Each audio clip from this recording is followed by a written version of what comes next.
Nagole మియాపూర్లో free పార్కింగ్కు L&T metro సంస్థ స్వస్తి పలికింది. ఇక నుంచి అన్ని మెట్రో స్టేషన్స్ వద్ద పెయిడ్ పార్కింగ్ అమలు చేయనున్నారు.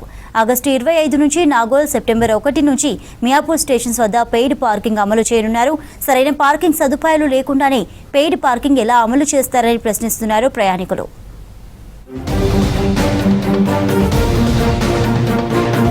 మెట్రో ప్రయాణికులపై ఇక నుంచి అదనంగా పార్కింగ్ భారం పడనుంది. నాగోల్, మియాపూర్ మెట్రో స్టేషన్స్ వద్ద వెహికల్స్ ఉచిత పార్కింగ్ ఎత్తివేయడంపై మెట్రో ప్రయాణికులు మండిపడుతున్నారు. మెట్రోలో రోజుకు 4 నుంచి 5 లక్షల మంది ప్రయాణిస్తున్నారు. నాగోల్ నుంచి మాదాపూర్, హైటెక్ సిటీ, రాయదుర్గం ట్రావెల్ చేసే ఐటీ ఎంప్లాయీస్ ఎక్కువగానే ఉంటారు. వీరంతా చెర్లపల్లి, నారపల్లి, గట్కేసర్, మేడిపల్లి, బోడుప్పల్, ఉప్పల్, నాగోల్ ప్రాంతాల నుంచి వచ్చి నాగోల్ మెట్రో స్టేషన్ లో వెహికల్స్ పార్క్ చేసి మెట్రోలో ట్రావెల్ చేస్తారు. కొంచెం రిలాక్స్ అయిదాం అన్నట్టు మేము మెట్రో ఎక్కుతాం. ఈడకి వచ్చి చూస్తే నిన్న 40 రూపీస్ పెట్టిండు. బీపీ మామూలుగా లేవలేదు. బోట్లు పాల్గొడదాం అనుకున్నాం. సరే ఆగుదాం 2 రోజులు చూద్దాం అని చెప్పి ఇప్పుడు మనం ఒక్కలో రియాక్ట్ అయితే సరిపోదు, అందరూ రియాక్ట్ అవ్వాలా. మొన్న మేము వెళ్ళాక గొడవ కూడా జరిగినట్టుంది. సో 25th వరకు అని ఇచ్చాడు. 25th వరకు కూడా తర్వాత కూడా బోర్డు ఉందనుకోండి, తర్వాత పరిణామాలు ఎలా ఉంటాయో మేము చూపిస్తాం. ఇక మొత్తం అవసరమైతే 2 రోజులు ఆఫీస్ బంద్ చేస్తాం, ఎండ కూర్చుంటాం అంతే. మేమైతే అసలు పార్కింగ్ ఫీజు కట్టము. గతంలోనే అమీర్పేట లాంటి ఇంటర్చేంజ్ మెట్రో స్టేషన్ వద్ద పెయిడ్ పార్కింగ్ ను అమలు చేశారు. ఇప్పుడు నాగోల్ స్టేషన్ వద్ద ఫ్రీ పార్కింగ్ ఎత్తేస్తున్నారు. మెట్రో స్టేషన్స్ వద్ద బైక్ పెయిడ్ పార్కింగ్ 2 గంటలకు 10 రూపాయలు, 8 గంటల వరకు ఉంటే 25 రూపాయలు, 12 గంటలకు 40, ఎక్స్ట్రా గంట అయితే అదనంగా 5 రూపాయలు చెల్లించాలంటూ బోర్డులు పెట్టారు. ఇక కారు పార్కింగ్ అయితే 2 గంటల వరకు 30 రూపాయలు, 8 గంటల వరకు 75, 12 గంటలైతే 120, ఎక్స్ట్రా గంటకు 15 రూపాయలు ఛార్జ్ చేయనున్నారు. పార్కింగ్ పెడుతున్నారు. ఇక్కడ ఒక ఫెసిలిటీ బాగాలేదు, రోడ్లు బాగా ఏం లేవు, అసలు ఎండకి ఎండిపోతున్నాయి. కింద స్టాండ్ వేద్దామంటే స్టాండ్కి ప్లేస్ కూడా బాగుండదు. వీళ్ళకి డబ్బులు కావాలంట.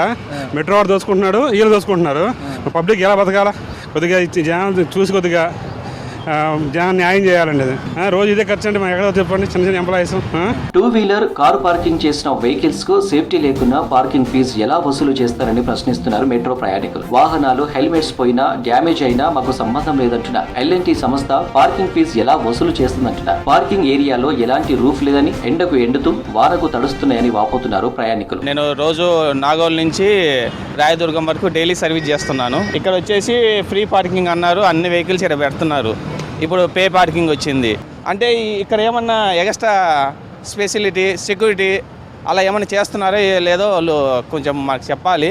అదొకటి. ఇంకా రోడ్లు అయితే అడగాల్సిన అవసరం లేదు, ఎందుకంటే మనం పోయడానికి కంపల్సరీ 12 hours అయింది.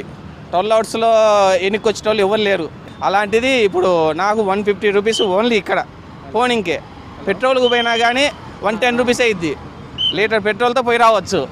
ఇప్పటికే మెట్రోలో ట్రావెల్ చేయడానికి రోజుకు 120 రూపాయలు అవుతుండగా ఇక బైక్ పార్కింగ్ కు 40 రూపాయలు చెల్లించాలంటే భారం అవుతుందంటున్నారు ప్రజలు. ఇక కారు పార్కింగ్ కు రోజుకు 120 రూపాయలు చెల్లించాల్సి వస్తుందంటున్నారు. ఇన్ని రోజుల పాటు నాగోల్లో ఫ్రీ పార్కింగ్ ఇచ్చి ఇప్పుడు మిగతా స్టేషన్స్ కన్నా అధికంగా పార్కింగ్ ఫీజులు వసూలు చేస్తుందంటున్నారు. ఇది చాలా బర్డెన్ పడుతుంది సామాన్య జనాల మీద. దయచేసి పెయిడ్ పార్కింగ్ తీసేయాలి ఒక ప్లేస్లో అయినా. కనీసం 25 రూపాయల నుంచి 40 రూపాయలు అంటే మేము కట్టలేమండి. ఆల్మోస్ట్ నెలకు ఒక 20-30 రూపాయలు వేసుకున్నా కూడా 1000 రూపాయల వరకు. ఆల్రెడీ మేము ట్యాక్సులతోనే బాధపడుతున్నాము. ఇంకా ఇదొకటి.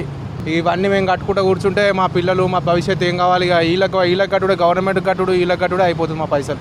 ఇక మాకు ఏం మిగులుతాయండి? మేము ఫ్యామిలీని చదువుకోవాలా, ఇట్లే బతకాలా. ఇక ఎల్ఎన్టీ సంస్థ మాత్రం నాగోల్, మియాపూర్ స్టేషన్స్ వద్ద కూడా పార్కింగ్ ఫీజు వసూలు చేస్తామని ప్రకటించింది. తమపై అదనంగా భారం పడుతుందంటున్నారు మెట్రో ప్రయాణికులు.